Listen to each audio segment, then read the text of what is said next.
प्यारे बच्चों, आज हम कक्षा 10 गणित में 27 फरवरी 2024 को संपन्न हुए प्रश्न पत्र संकेतांक 822 HY के प्रश्न पत्र को हल करेंगे। तो देखते हैं, सबसे पहले हम खंड आ बहुविकल्पीय प्रश्नों को तो देख रहे हैं। खंड आ बहुविकल्पीय प्रश्नों में पहला प्रश्न दिया है। देख रहे खंड आ बहुविकल्पीय प्रश्न। पहले प्रश्न में कह रहा बहुपद 3x² + 5x + 2 के शून्यकों का योगफल होगा।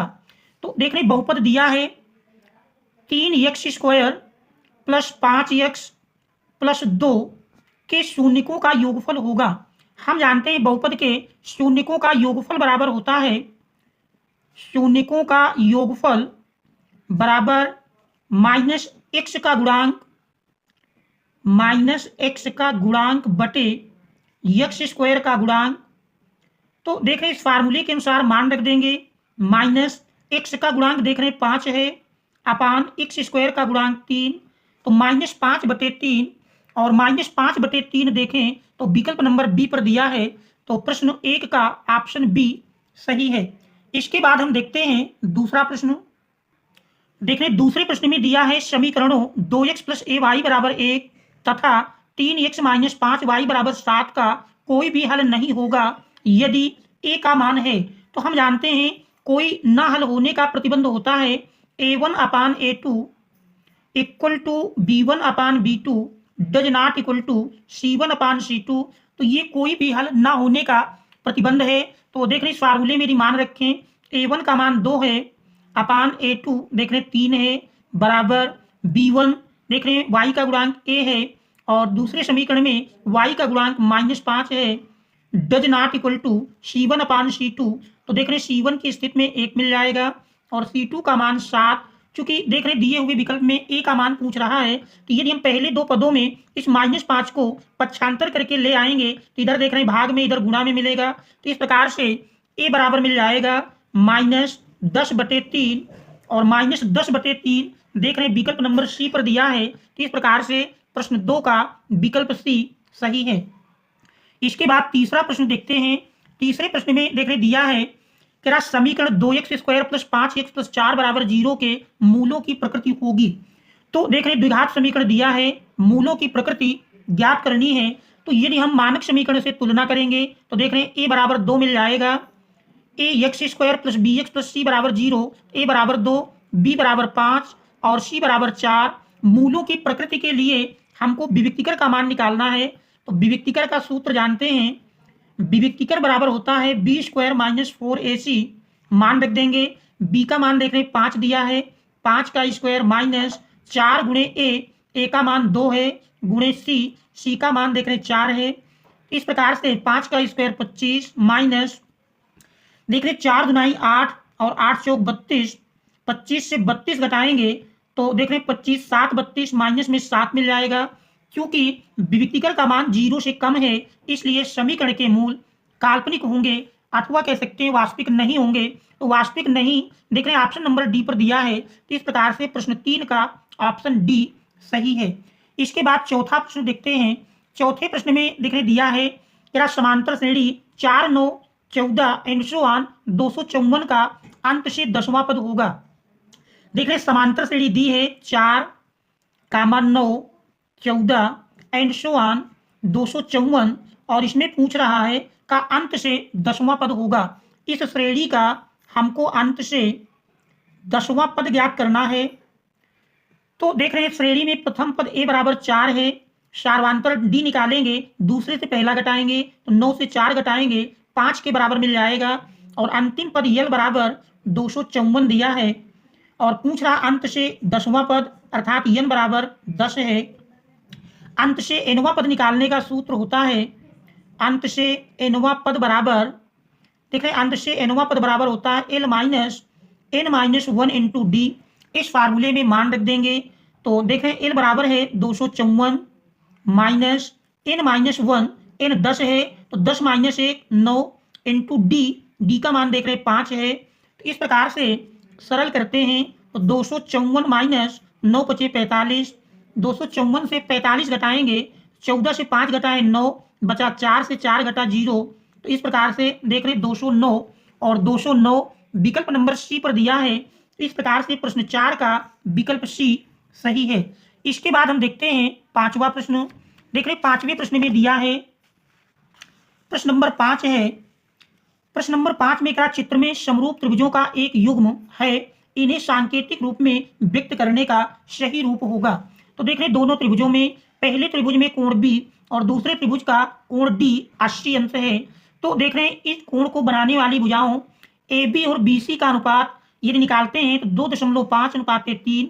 देख रहे यदि हम ए बी और बी सी का अनुपात ज्ञात करें, ए बी अनुपात बी सी, ए बी की माप है 2.5 बटे बी सी देख रहे हैं 3 है, दशमलव हटाएंगे 0 लग जाएगा, 5 × 5 = 25, 5 × 6 = 30।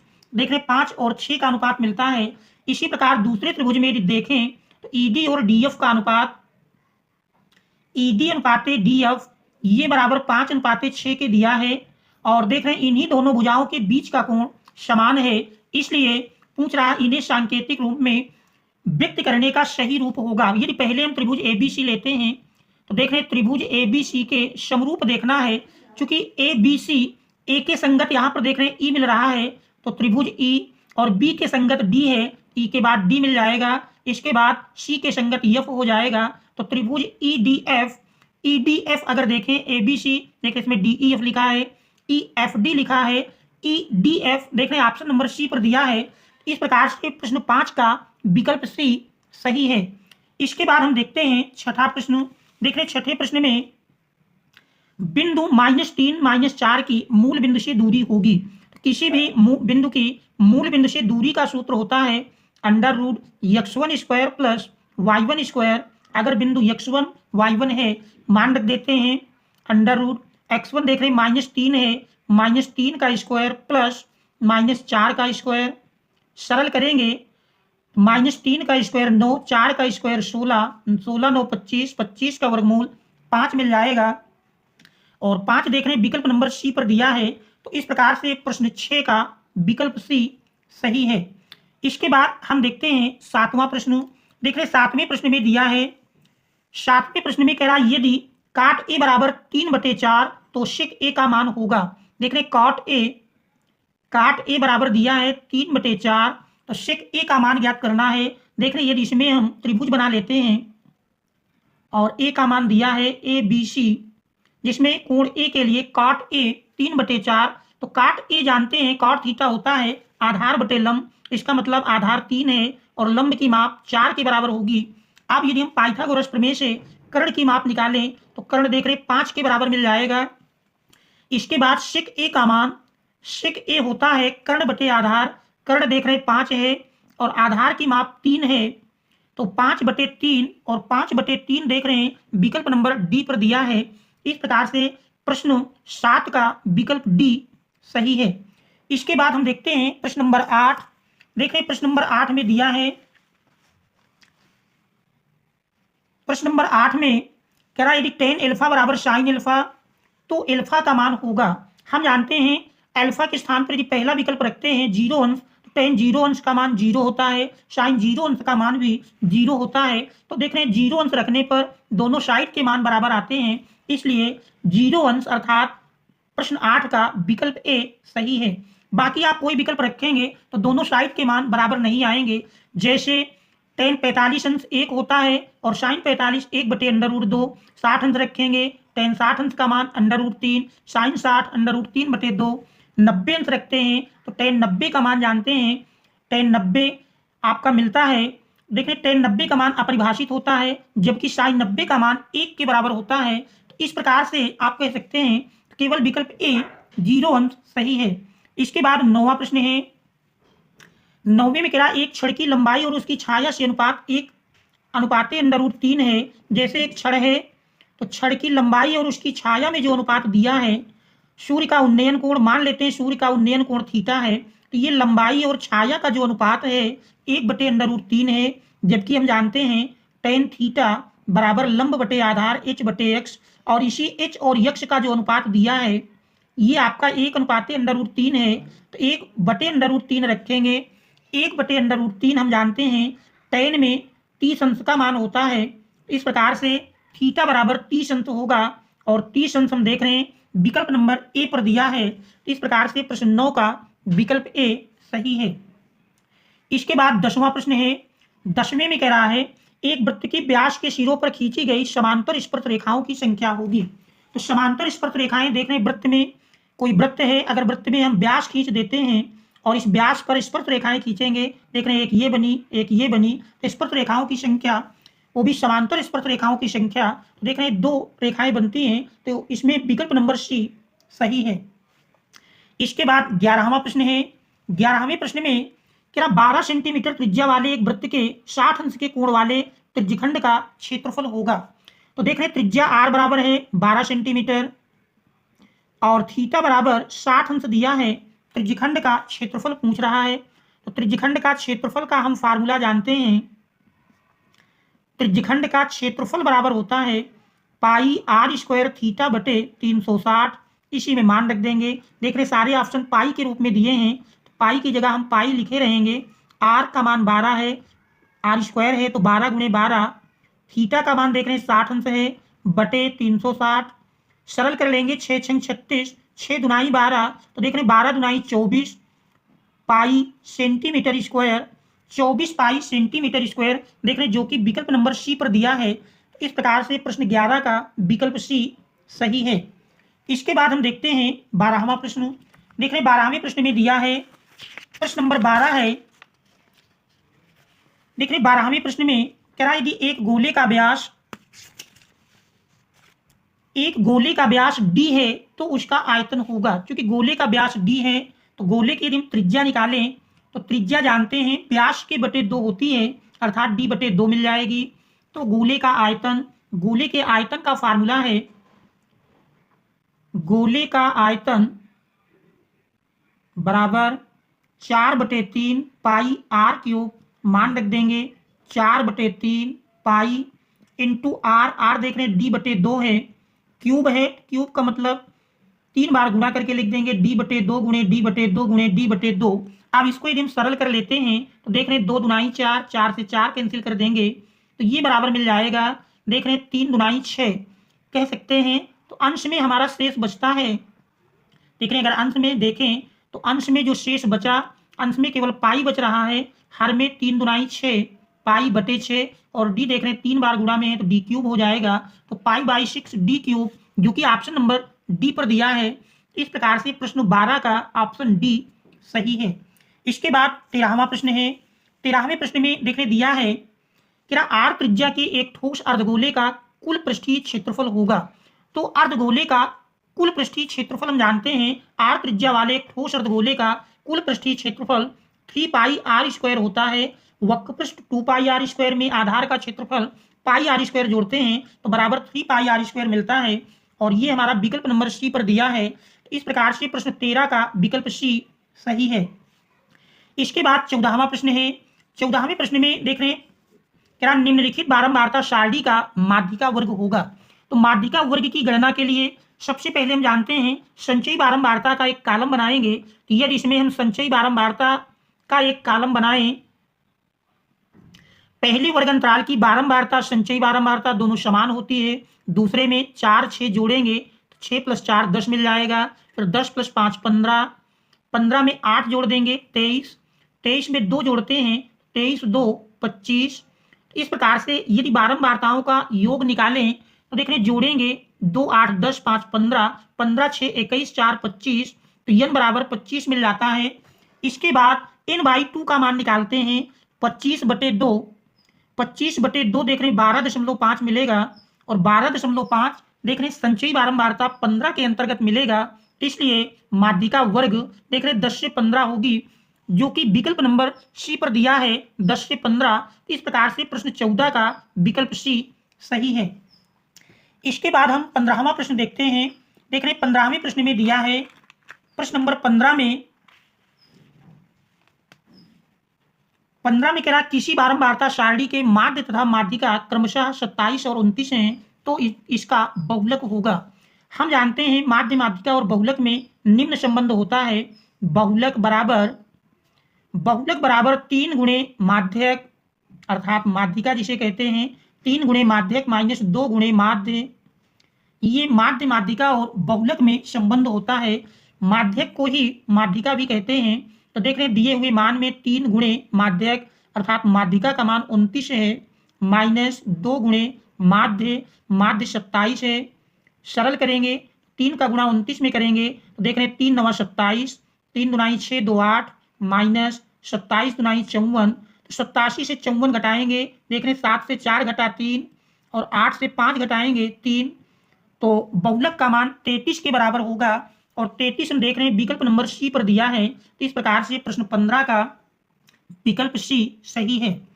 इसके बाद फिर देख रहे हैं 16वां प्रश्न, कह रहा निम्नलिखित सारणी देख रहे हैं वर्ग अंतराल बारंबारता का कह रहा माध्य होगा।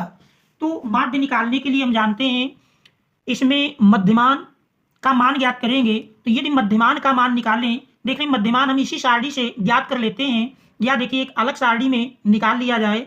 तो इसके लिए हम वर्ग अंतराल, एक कॉलम वर्ग अंतराल का बनाते हैं। देख रहे हैं वर्ग अंतराल, वर्ग अंतराल के मान दिए हैं 0 से 10, 10 से 20, 20 से 30 और 30 से 40। इसके बाद इनका मध्यमान निकालेंगे। मध्यमान निकालने का तरीका है, देख रहे दोनों को जोड़कर 2 से भाग दे दिया जाए, अथवा इस उच्च सीमा से निम्न सीमा घटाएंगे, घटाने पर जो प्राप्त हो उसका आधा कर लेंगे, वही सभी निम्न सीमा में जोड़ देंगे तो मध्यमान का मान मिल जाएगा। जैसे 10 माइनस 0 10, 10 का आधा किए 5, तो सारी निम्न सीमाओं में 5 5 जोड़ देंगे। तो देख रहे 0 में 5 जोड़ेंगे 5, 10 प्लस 5 15, 20 प्लस 5 25, 30 प्लस 5 35, ये मध्यमान यक्ष का मान मिल जाएगा। बारंबारता एफ देख रहे दी है, बारंबारता जिसे एफ से प्रदर्शित करते हैं, ये मान क्रमशः दिए हैं 2 1 4 3। इसके बाद एफ गुणे यक्ष का एक कॉलम हम और बनाएंगे, एफ गुणे यक्ष। देख रहे 5 दुनाई 10, 15 एकम 15, 25 चौको 100, 35 में 3 से गुणा करते हैं, 3 पचे 15, 3 त्रिक 9 1 10। अब हम बारंबारता का योग सिग्मा एफ और सिग्मा एफ एक्स, ये दो मान ज्ञात कर लेंगे।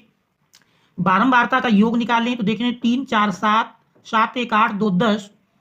इसके बाद सिग्मा एफ एक्स निकालेंगे तो देख रहे 5 5 10, 10 का 0 मिल जाएगा, हासिल 1 मिला, 1 1 2, 2 1 3, 3 आ जाएगा। इसके बाद 1 1 2, तो देख रहे 230। अब माध्य एक्स बार बराबर होता है सिग्मा एफ एक्स बटे सिग्मा एफ, मान रख देंगे तो 230 बटे 10, 1 0 कट जाएगा तो देख रहे बराबर 23 के मिलेगा। और 23 हमारा ऑप्शन नंबर बी पर दिया है। तो इस प्रकार से प्रश्न 16 का विकल्प बी सही है। इसके बाद हम देखते हैं 17वां प्रश्न। देख रहे 17वें प्रश्न में दिया है क्या एक अधिवर्ष में 53 सोमवार होने की प्रायिकता होगी। एक अधिवर्ष अर्थात एक लीप वर्ष, एक लीप वर्ष में हम जानते हैं कुल 366 दिन होते हैं, जिनमें यदि देखा जाए तो 52 सप्ताह प्लस 2 दिन शेष बचते हैं। 52 गुणे 7 प्लस 2 जोड़ेंगे तो देख रहे हैं बराबर 366 के मिल जाएगा। इसका अर्थ है कि 52 दिन तो सभी होंगे, जो शेष 2 दिन बचते हैं यहीं से निर्धारण होगा। तो जो 2 दिन शेष बचते हैं इनका युग्म हो सकता है, देख रहे हैं रविवार सोमवार, एक ये युग्म बन सकता है। दूसरा युग्म बनेगा सोम मंगल हो सकता है, सोमवार मंगलवार, या तीसरा युग्म मंगल और मंगलवार बुधवार का युग्म बन सकता है। चौथा बुधवार और गुरुवार या जिसे बृहस्पतिवार कहते हैं। पांचवा युग्म गुरुवार और शुक्रवार का हो सकता है, या फिर शुक्रवार और शनिवार, या फिर शनिवार और रविवार। तो देख रहे हैं शनिवार रविवार। इस प्रकार से कुल 7 युग्म बनते हैं और इन 7 युग्मों में से देख रहे हैं 2 जगह पर सोमवार आया है, एक ये यहाँ पर है और दूसरा देख रहे हैं ये यहाँ पर है। तो कुल 7 में से अनुकूल हमारे 2 हैं, तो इसलिए अभीष्ट प्रायिकता का मान मिल जाएगा अनुकूल ढंग बटे कुल ढंग। अनुकूल जहाँ पर सोमवार मिलता है वो 2 ढंग हैं और देख रहे हैं कुल 7 हैं, तो अभीष्ट प्रायिकता का मान 2/7 होगा। और 2/7 देख रहे हैं विकल्प नंबर सी पर दिया है। तो इस प्रकार से प्रश्न 17 का विकल्प सी सही है। इसके बाद हम देखते हैं 18वां प्रश्न। 18वें प्रश्न में देखने दिया है प्रश्न नंबर 18, कह रहा दो मित्रों का जन्म 2020 में हुआ था, प्रायिकता ज्ञात कीजिए कि दोनों का जन्मदिन एक ही हो। तो यहां पर हम समझते हैं दो मित्रों का जन्म कह रहा 2020 में हुआ था, तो 2020 चूंकि लीप वर्ष है और लीप वर्ष में हम जानते हैं 366 दिन होते हैं, तो पहले मित्र का जन्म इन 366 दिन में से किसी भी दिन हो सकता है। तो पहले मित्र के जन्म लेने की प्रायिकता 1 के बराबर होगी, क्योंकि 366 दिन कुल हैं और 366 में से कोई भी दिन अर्थात अनुकूल ढंग भी 366 हैं, पहले मित्र के जन्म लेने की प्रायिकता 1 के बराबर होगी। अब दूसरे मित्र को देखना है, क्योंकि 2020 की ही बात कर रहा है, तो दूसरे मित्र के लिए भी कुल ढंग 366 हैं, जबकि जिस दिन पहले मित्र ने जन्म लिया है ठीक वही दिन अर्थात 366 में से कोई एक दिन वो होगा, तो अनुकूल ढंग 1 मिलेंगे, तो अभिष्ट प्रायिकता दोनों के गुणनफल के बराबर हो जाएगी। तो अभिष्ट प्रायिकता का मान 1/366 होगा, और 1/366 देख रहे हैं विकल्प नंबर बी पर दिया है। तो इस प्रकार से प्रश्न 18 का विकल्प बी सही है। इसके बाद 19वां प्रश्न है। 19वें प्रश्न में दिया है दो बिंदुओं 2, 3 और 4, 1 के बीच की दूरी होगी।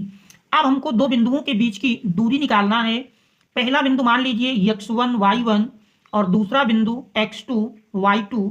तो दो बिंदुओं के बीच की दूरी d बराबर हम जानते हैं फार्मूला होता है √x2 माइनस x1 का whole square plus y2 minus y1 का होल स्क्वायर। मान रख देंगे। देख रहे x2 का मान 4 के बराबर है, 4 माइनस x1 2 है, 4 माइनस 2 का होल स्क्वायर प्लस y2 1 है माइनस y1 3, 1 माइनस 3 का होल स्क्वायर। सरल करेंगे 4 माइनस 2 2, 2 का स्क्वायर 4 प्लस 1 माइनस 3 माइनस 2 का स्क्वायर करेंगे 4। तो 4 प्लस 4 बराबर √8। देख रहे हैं √8 को लिख सकते हैं, क्योंकि 4 दूनाई 8, 2 √2 और 2 √2 हम देख रहे हैं विकल्प नंबर सी पर दिया है। तो इस प्रकार से प्रश्न 19 का विकल्प सी सही है। इसके बाद हम 20वां प्रश्न देखते हैं। 20वें प्रश्न में देखने लिखा है निम्नलिखित में अपरिमेय संख्या होगी। √25 देख रहे हैं 25 का वर्गमूल पूरा पूरा आ जाता है 5 के बराबर, तो परिमेय संख्या है। √81 जिसका वर्गमूल देख रहे हैं 9, ये भी परिमेय संख्या है। 5/3 p/q के रूप में लिखी है, तो ये परिमेय संख्या है। विकल्प डी 5 परिमेय √2 अपरिमेय और 1 परिमेय और 1 अपरिमेय का योगफल सदैव परिमेय संख्या होता है। तो इसलिए प्रश्न 20 का विकल्प डी सही है। तो इस प्रकार से ये संकेतांक 822 HY का सेक्शन ए खंड आ बहुविकल्पी प्रश्नों का हल है। तो यदि चैनल पर आप नए हैं तो चैनल को सब्सक्राइब कीजिए एवं वीडियो को लाइक कीजिए, ताकि आगे आने वाले सेटों का हल आपको नोटिफिकेशन के माध्यम से प्राप्त हो सके। और इसका खंड बा हम अगले सेशन में लेकर आएंगे। Thanks all of you for watching.